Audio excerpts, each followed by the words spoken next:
Hey everyone, welcome in.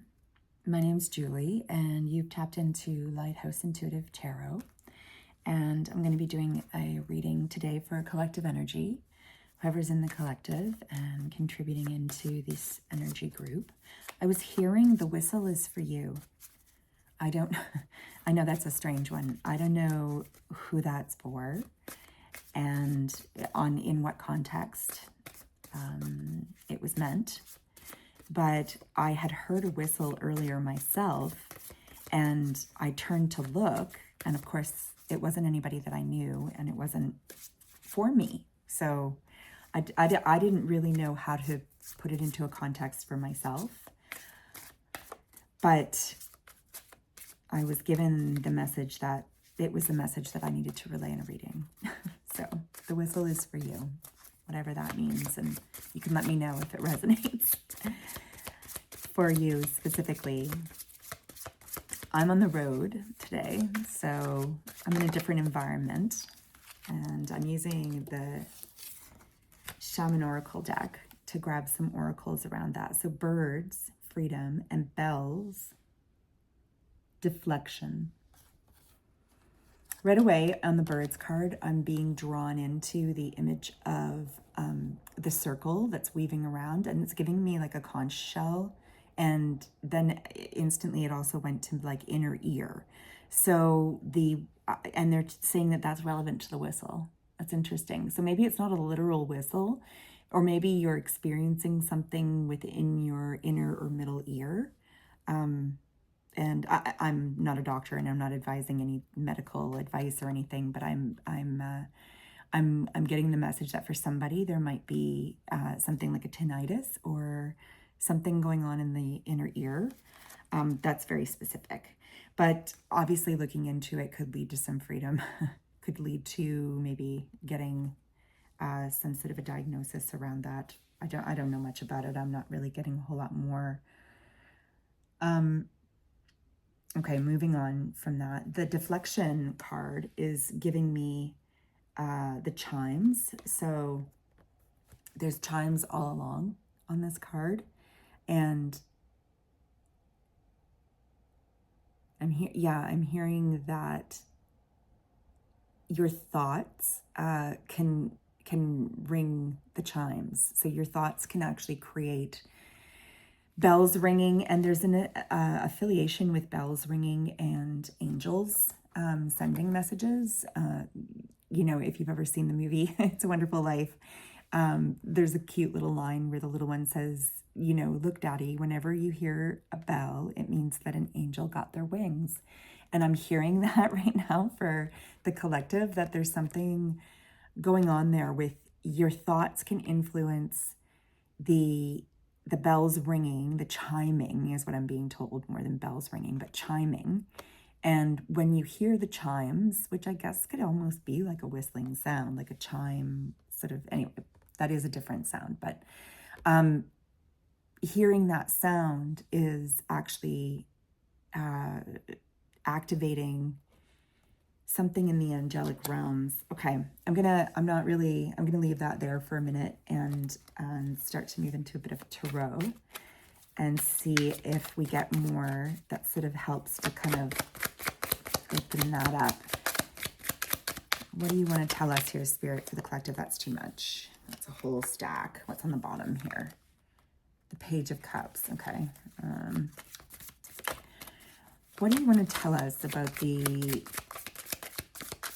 chiming, or the way that the collective plays a role in the angels attaining their wings, which is like a metaphor, obviously. And now I'm being drawn to the fact that there's a feather.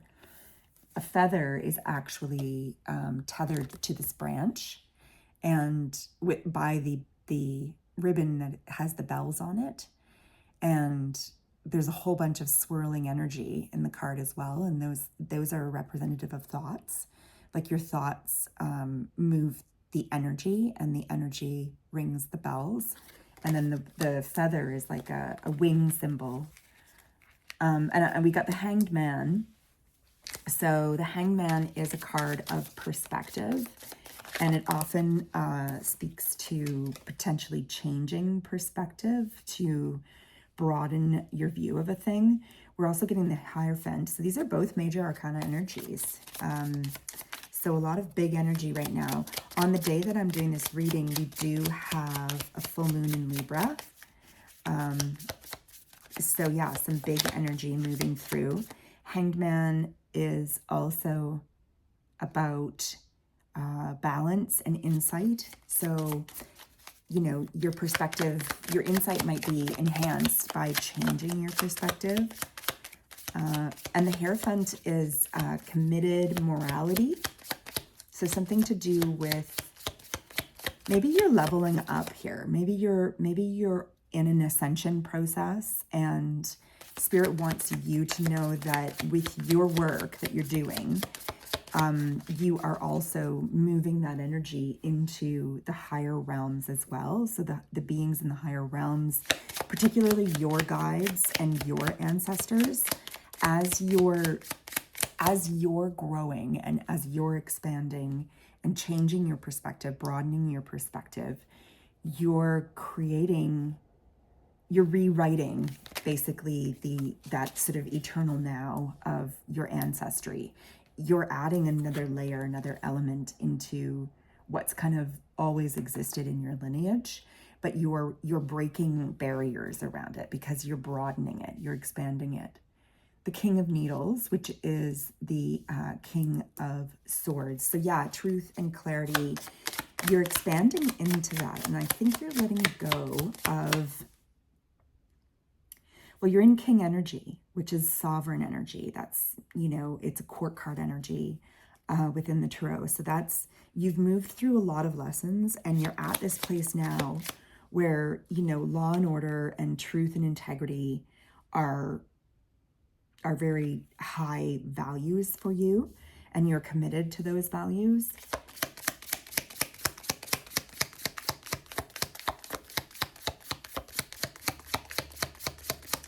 What else can we get around the King of Needles?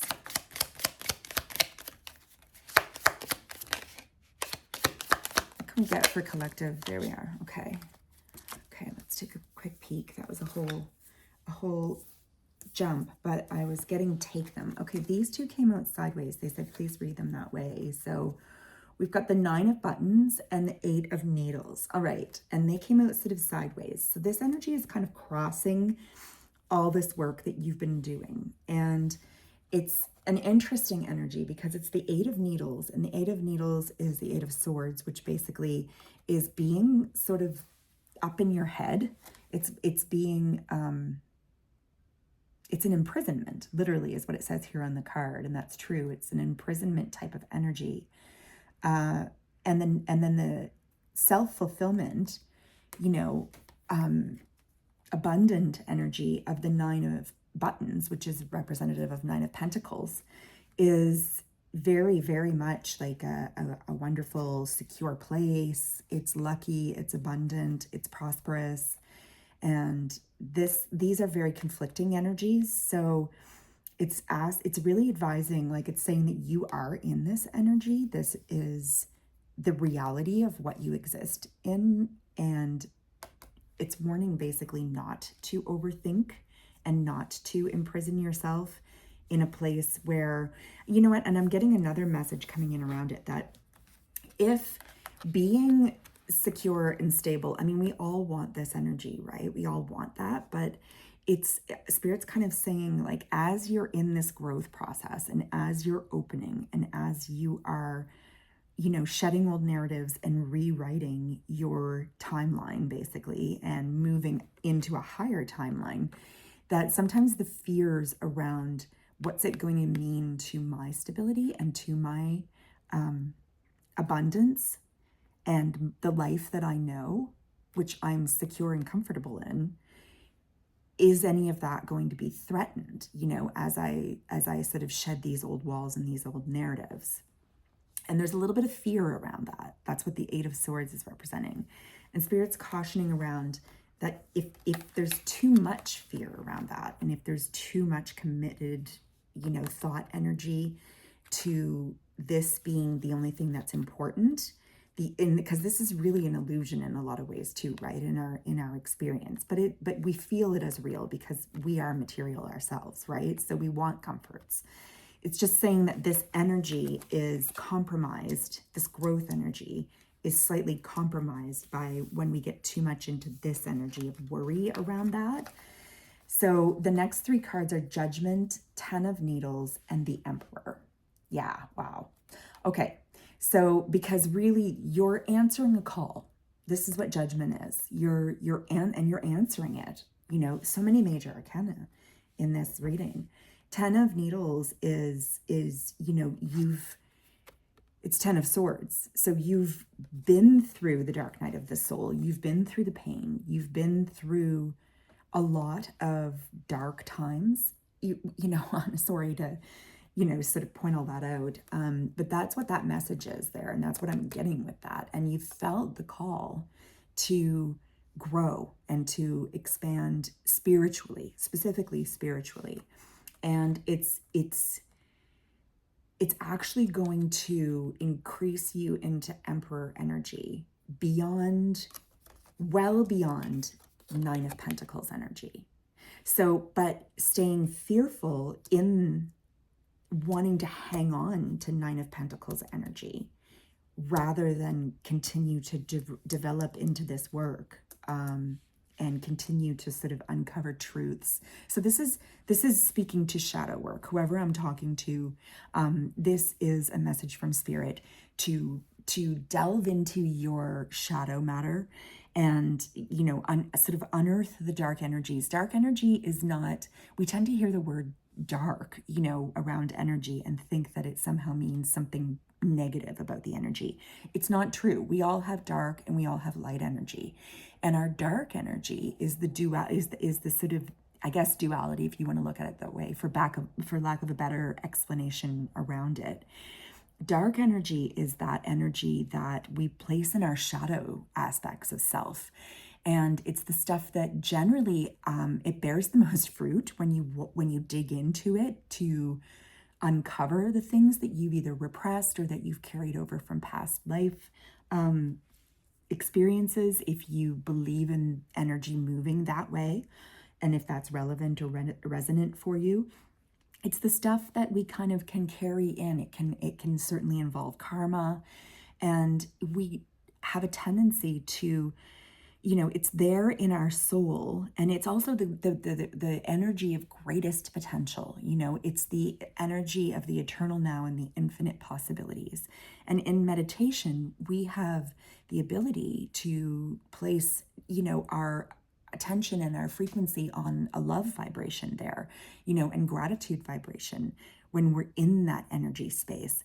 And it can literally transform and transmute all of what may be old karmic ties around the energy of sort of what we might uncover there. All this to say, never fear, you know, the expression of dark energy. It's something that's within us, and it's meant to be, it's part of our soul contract to start to delve into it. It's really important spiritual work. And Spirit's saying, your guides and whoever I'm speaking to in this collective, you know, they're saying they're really proud and they're really supporting you in this work. Don't allow small potatoes here. I mean, not to minimize it, because this is an important energy too. And this is where a lot of people strive to live, is in sort of a Nine of Pentacles energy. But your infinite energy, and you're ascending into knowing that, and you're growing into opening to it, and they're really wanting to encourage it, okay? Because what you have coming is Emperor energy, which Emperor energy involves, you know, the king energy. So in the, of course, court cards, you work your way up to king, and then Emperor involves the energy of all of the kings. So it's being in balance and being master of the domain of all of the different suits, you know. So your thoughts are in balance, your emotions are in balance, your wealth is in balance, your health is in balance. You know, you're really sitting on a throne of, you know, abundant joy. and prosperity. And it's saying that by answering this calling, by waking up, and it came via painful lessons, painful things that occur for all of us in our lives, but you're growing into this. So please don't fear losing what you perceive to be the be all and end all of this Nine of Pentacles energy, because really there's something so much bigger going on here. Okay, so let's get another oracle for you to get ready to close this out. Oh yeah, okay, they're saying take that. And we've got unconditional love. How beautiful. They're also saying look at the bottom of the deck, so I'll do that in a second. Unconditional love. So yes, this is what I was saying when I was just talking about, moving into dark energy and what dark energy actually is. Dark energy is actually just infinite potential. And what is infinite potential? Infinite potential, when filled with unconditional love, when we place our attention on that completely and allow ourselves also to feel that completely, this is the most abundant energy to create and manifest and put into the material world this emperor status. The experience of living in and truly feeling like you've got it all, because we do. None of us are without anything. But it's difficult for us to recognize that when we're confined to a material existence.